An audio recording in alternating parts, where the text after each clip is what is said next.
Surrogacy is one of the main newly emerging aspects of family law. Although the scientific technology has been there for quite some time, the law has been quite slow generally to catch up.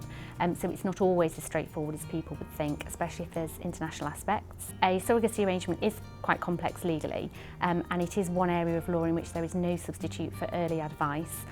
simply to make sure that you can follow and put in place all of the necessary arrangements to ensure that you then become the child's legal parents further down the line.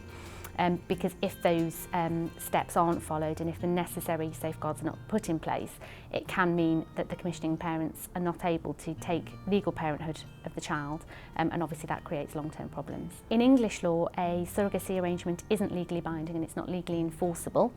and any form of commercial surrogacy is illegal and is treated obviously as a criminal activity. That's not the case in some other countries, and whilst it's quite common to go over to other countries because there is a greater supply of willing surrogates, it's very important to ensure that any arrangement that takes place abroad is not going to fall foul of regulations and laws here, because that means it won't then be recognised and then placed for a parental order as people would hope. People often don't realise that the common sense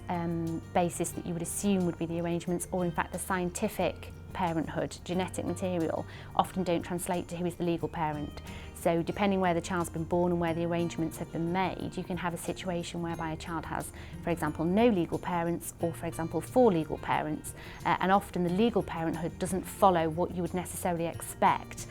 in terms of who's been involved and whose genetic material has been used. And that's a classic example of why it's so important to get advice early on, so that you know where you stand and also then what steps you need to take in order to make sure that you are the child's legal parents for the rest of their childhood.